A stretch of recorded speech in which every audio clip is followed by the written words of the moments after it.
today on Divorce Court.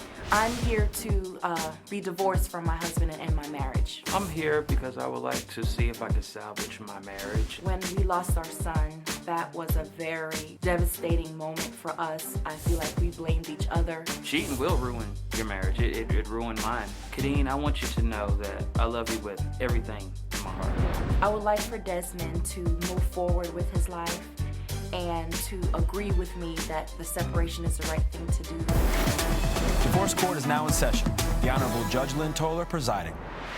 Good day, ladies and gentlemen. I'm here today with Khadine Miles and Desmond Miles. Mr. and Mrs. Miles, you've been married for 9 years. You guys are in a tough spot, difficult situation. You've come here to see if I could help you out a bit. So, Mrs. Miles, I'm going to start with you. Why don't you tell me what's happened and why we're here? Desmond and I have not been stable as far as work is concerned. You know, just having a lot of different jobs, moving around a lot. It's just been very hectic to deal with. Who's had a lot of jobs and how come you've moved so often? Desmond has had many jobs, and I guess in a sense I have too because of all the moving and transitioning. So what you're telling me is he's kind of like a haphazard dude and he's not really on one trajectory and you're tired of being haphazard. Is that right? If I got it wrong, tell me I got it wrong. Well, I wouldn't say that he's a bad person or anything like that. I didn't say he was a bad person. I said he was haphazard. I think he puts us in situations that causes a lot of stress. Give me an example. We were living in one place. I think we were there for a good, 5 years in the same town. Mm-hmm. And, things were going on with his job. He was unhappy. And when he quit the job, we had to move from our place. And we didn't have, time to plan the move. It was like, okay, we got to move in 3 days. Mr. Miles, she says you don't make good long-range decisions. You won't stick out a job when it's uncomfortable. Hence, you're always your money stop and go, and you're living hither and yon. What do you say? Yes, I have, took my family. We have moved a few times. Yes, Khadine's correct on that. I've always kept a job. She is incorrect about me quitting. I've never quit a job, ever. You get fired? I got laid off. Laid from off? work.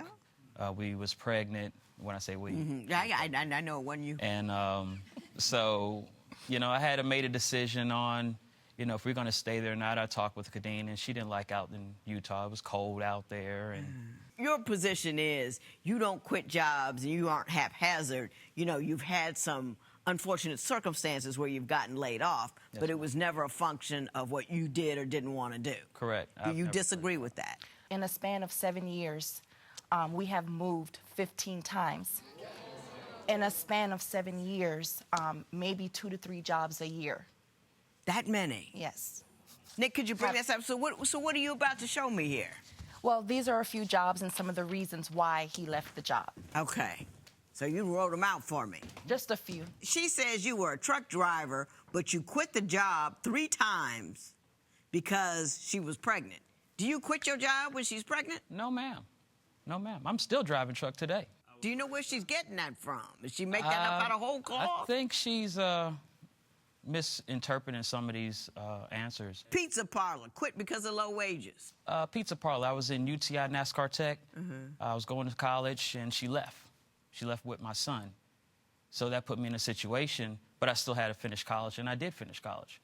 Machine operator, quit because you had to be on your feet all day. I was working there for over 1.5 years wearing steel-toe boots on concrete. It tore my back up. Sanitation, too physically demanding. No, that wasn't it.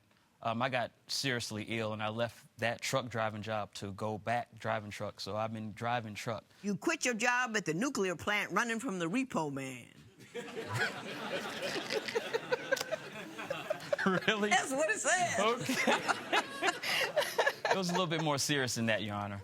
But that is an awful lot of job for a young guy to have. You're only, 41 years old. That's a lot of gigs. The thing is, as a truck driver, you earn your pay by getting experience as you go. Right. And I gained over the years different experiences from different companies, mm-hmm, but which made my pay go up.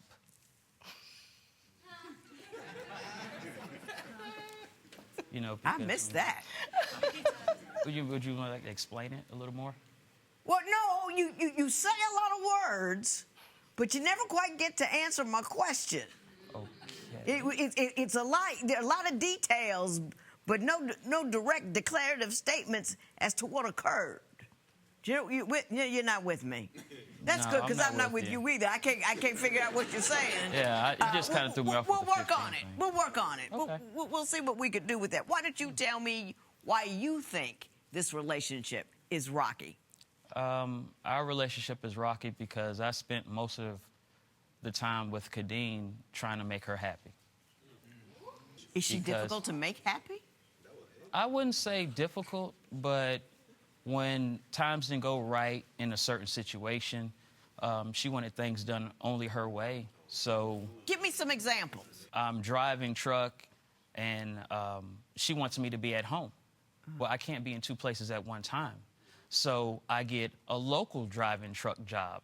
So you can so I can accommodate be her home. desire to have that you home. was part of the sanitary job where I was driving truck. Now, do you ask him driving. to come home? He's a long haul truck driver. I don't know if is it long Yeah, haul. yeah. Long haul truck driver. Do you ask him to come home and then regret the economic ramifications of your decision? I just want him to keep a job and stay with the job. I just wanted stability, and I think I said it over and over to him. I got that. I understand that there was a horrendous tragedy that occurred in your life that has put a huge speed bump in the road for you, and I want to turn my attention to that now. You know, I was exhausted. Probably hadn't slept in days. And I went to go lay down, and shortly after, Desmond woke me up to tell me that something was wrong with the baby.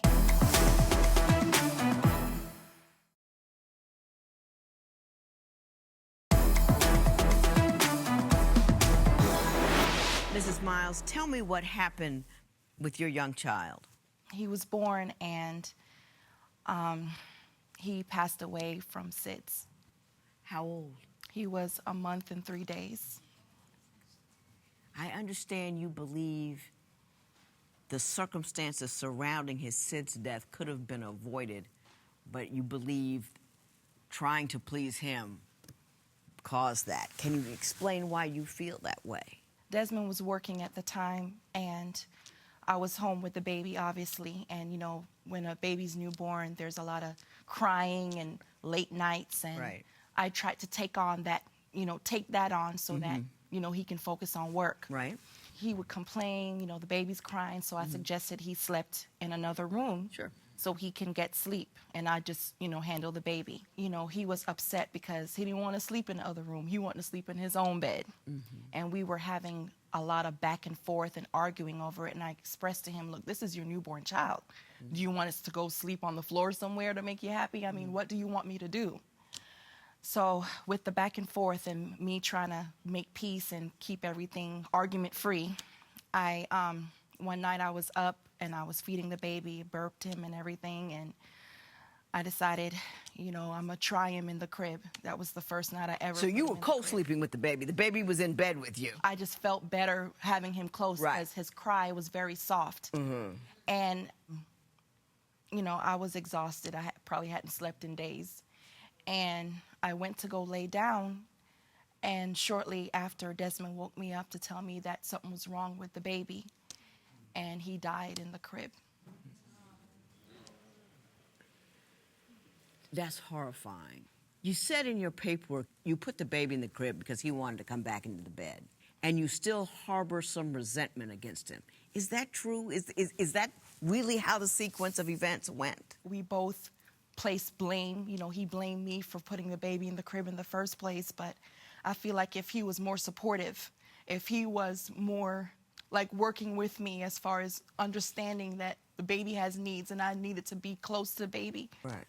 I probably would have not put him in the crib. I would have continued doing what I was doing. Mr. Miles, what do you have to say about that circumstance? I know it's very difficult to talk about, but what do you recall happening?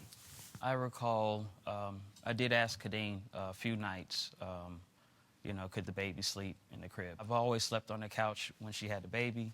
So I said one night I wanted to try to sleep in the bed, but I never made it there to the bed. I was tired, and I got up late. Instead of getting up at 2 o'clock, I ended up getting up at 3:45 to check on the baby. I usually check on the baby all the time, even when she's asleep. And I got up, and I walked in the room and turned on the light, and He was gone. Can I say this? SIDS happens to a lot of kids, and they don't know why. That's why they call it sudden infant death. They don't know what happens. And I did some research on the numbers, and 74% of the kids who die in a month-old die because they're co-sleeping and they get rolled over on or they get smothered. I don't want you to believe that because you put him in the crib, he died of SIDS. I don't want you to have that on your heart or want you to have that on your heart. We don't know why that happens. And for you to assume it was you takes a great leap of logic that you have no support for. I want you to get off the hook, and I want you to let him off the hook, and I want you to get off the hook and let her off the hook, because one thing is unrelated to the other. Do you understand what I'm saying? What you wanted, what you needed, it happens, and no one knows why. I want you to take that knife out of your heart, or at least start pulling on it a little bit. I want you guys to be better. I want you guys to stay together if we can work it out. But I understand from the horrifying to the ridiculous, we have charges of cheating, which I feel the need to address at this juncture. Mr. Miles, that's a lot. do you know the woman to whom she is referring? I know of a woman that she liked me, and I turned her away.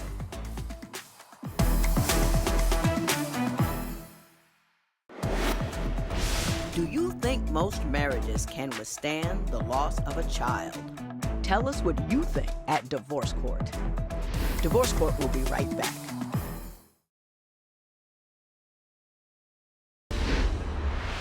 I understand that as a function of the difficulties you were having, including the death, that there was an estrangement between the two of you, that you two were not seeing eye to eye and not communicating. I also understand that Mr. Miles strayed in that time. Would you like to tell me what happened? A family member brought it to my attention that my husband was having company over while I was working evenings. I was pregnant at the time, and this particular woman, she would come over there and spend time with my husband, and it was happening in front of my kids. At first, when I heard it, it's like I didn't really want to believe it, but this particular family member was adamant on proving it to me, so he brought me to the woman's house. When we got there, we encountered her husband. He expressed to us that this was the second time this week that somebody told him about my husband and his wife being together. No, Mr. Miles, that's a lie. do you know the woman to whom she is referring? I know of a woman that she liked me, and I turned her away. So she making that up out of whole cloth? I think she's making that one up, Your Honor. I can be a little bit more specific, Your Honor. Oh, go ahead. When we got there, the husband invited us in and sat us down because he wanted to confront his wife about the situation as well. I confronted her. She asked me, "What you expect?" She called Desmond, put him on speaker while I was there, and he was talking aggressive and calling me out my name like I did something wrong. And I'm the one carrying his child, being faithful, loyal, good to him, never stepped out on him, and he was gonna talk crazy to me like that. And so I got myself together, got my family member, and we left. Mr. Miles, you're saying none of that happened? Ma'am, none of that happened. Khadine does have a way of using words to talk to people, to let them feel that, pity me. Ma'am. Oh, you're the garrulous one. You're the one that uses a lot of words to say very little. No, ma'am. That wasn't a question. I'm telling you, that's who you are. That's what you do. You use a lot of words in my direction without telling me anything. How about the co-worker at the gym? Desmond told me he was going to the gym at 1 o'clock in the morning. So I said to him, I said, "Desmond, please don't leave this house." I said, if you love me, I need you to stay home tonight. And he was like, I don't know what you're talking about, but I'm going to do what I want to do. And he went ahead and left. I waited till he was asleep, and I looked through his phone. Lo and behold, the texts were right there. Oh, I enjoyed you last night and all this stuff here. So what I did was I got the phone number, and I called the girl directly. And she was like, now that makes sense. That's why he can't take me out on dates. That's why he can't be seen with me in public, because he's married. Mr. Miles. Now, I will tell you what happened, Judge. What happened? Okay. I had a very good job. I got off work late. I stopped to the gym. So when I called Khadine, I told her, hey, look, I'm going to the gym. There's somebody else here in the gym, because I always do let her know. There's somebody else here in the gym. It is a female. Okay? I worked out in the gym. You worked out all right. The gyms have cameras, Your Honor. The gyms have cameras. And You got the tape? no, I don't have the tape, but if I did anything, I wouldn't be standing here. I would be in jail, Your Honor. So I know that... You can leave with the woman. You don't have to be in the gym. That's just the story you told. No. After I left from the gym, I went home. So you know the woman we're talking about.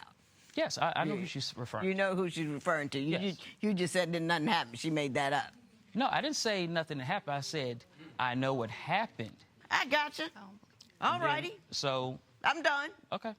Now let me tell you what I really think. How would you react if your partner's lover admitted to their affair? Share your opinion on Twitter and Instagram at Divorce Court. Divorce Court will be right back.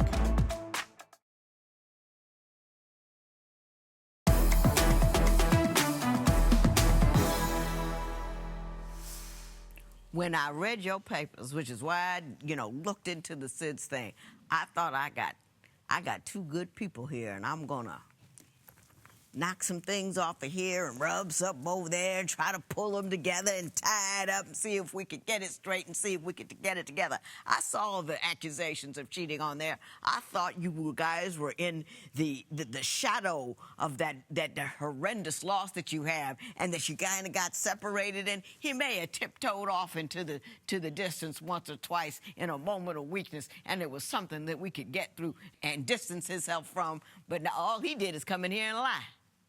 That's all I got. Straight up lied to me.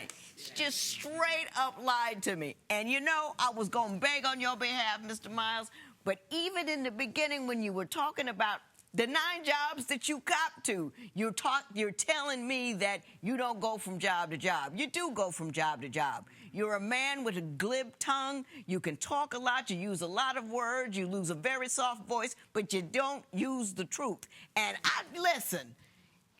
Run on, my sister, run on. Don't, you're sick of it. You're sick of the instability and then the cheating on top of the instability. What you staying for? Always make sure he sees his kids. Always make sure he has a good, constant, loving relationship with those people. But don't put up with that nonsense. You a good sister. You don't need to do all of that. You need to be a better man, Mr. Miles. A much, much, much better man. Run on, run well. More power to you. This matter is adjourned. Thank you. Judge Lynn called you a liar. How does that make you feel? I mean, she didn't hear nothing I had to say. It's just she believed everything that Khadine said. I feel like it's great for us to go our separate ways, and I want him to move on to his future, and